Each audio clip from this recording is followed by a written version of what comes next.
मित्र हो, समस्या कोणाला नाहीयेत. जो तो यानं त्या समस्येने व्यथित झालेला आहे. कोणी लोन काढल्यामुळे तणावात आहे, तर कोणी रखडलेली कामे आहेत म्हणून टेन्शन मध्ये आहे. कुणाला मनासारखी गोष्ट घडेल का या प्रश्नाने व्यथित केलंय, तर कुणासोबत रोज छेडछाड झाल्याने त्याचं जगणं मुश्किल झालंय. यातल्या आणि अशा कित्येक लोकांना असं वाटतं की त्यांच्या समस्येचं समाधान हे कुठल्या तरी बाह्य गोष्टीतून साध्य होणार आहे. कधी कधी आपण अशा प्रकारच्या काही किचकट समस्येत अडकून बसतो की असं वाटायला लागतं की त्यातून बाहेर निघणं शक्यच नाही. अहो, कधी कधी हे प्रश्न तर जीवन मरणाचे असतात, कधी मूल्यवान संपत्तीचे असतात, तर कधी अशा प्रेमळ आठवणीचे ज्याची किंमत करणेच शक्य नाही. तर कसं वाचवावं स्वतःला अशा समस्येतून, कशा जपाव्या त्या मूल्यवान वस्तू किंवा त्या संपत्ती ज्या अमूल्य आहेत, ज्यांच्याशिवाय आपलं अस्तित्वच धोक्यात येऊन जातं. मित्र हो,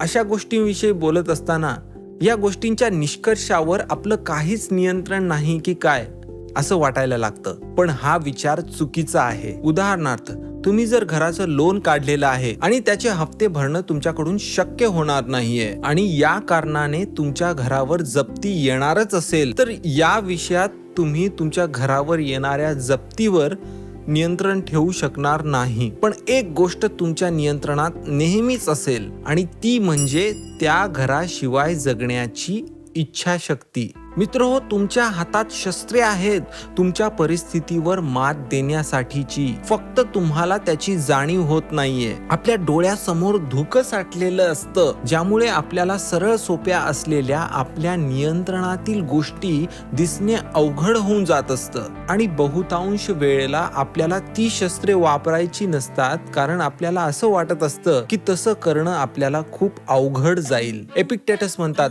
अशा वेळेला जी कोणती परिस्थिती असेल त्या परिस्थितीत आधी तुमचं लक्ष स्वतःकडे वळवा आणि त्या समस्येला हाताळण्याची कोणती साधने तुमच्याकडे आहेत हे शोधायचं नेहमी लक्षात असू द्या. जर तुम्हाला एखादी सुंदर स्त्री आवडली असेल, तर तुम्हाला कळून येईल की स्वनियंत्रणच सर्वात मोठी शक्ती आहे. जर तुम्ही वेदनेत असाल, तर तुम्हाला ही शक्ती सहनशीलतेत दिसेल. जर कोणी तुमच्याशी अपायकारक वागतंय, तर तुम्हाला ही शक्ती संयमात दिसेल. जर तुम्ही या शक्तींना नेहमीच्याच सवयीच्या करून घ्याल, तर तुम्ही कल्पनेच्या प्रवाहात कधीच वाहून जाणार नाही.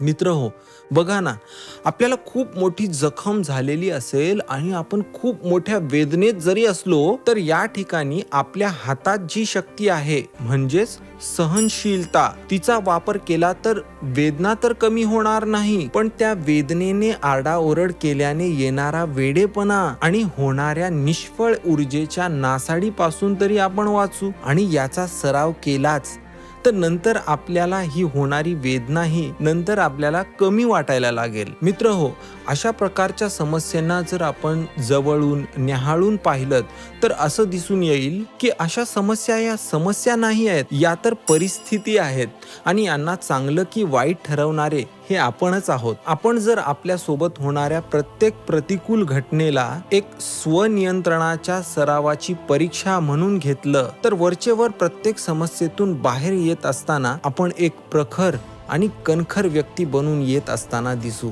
तर मित्र हो, आता तुम्हीच ठरवा की यापुढे येणाऱ्या प्रत्येक समस्येकडे तुम्ही कोणत्या नजरेने पाहणार आहात. धन्यवाद.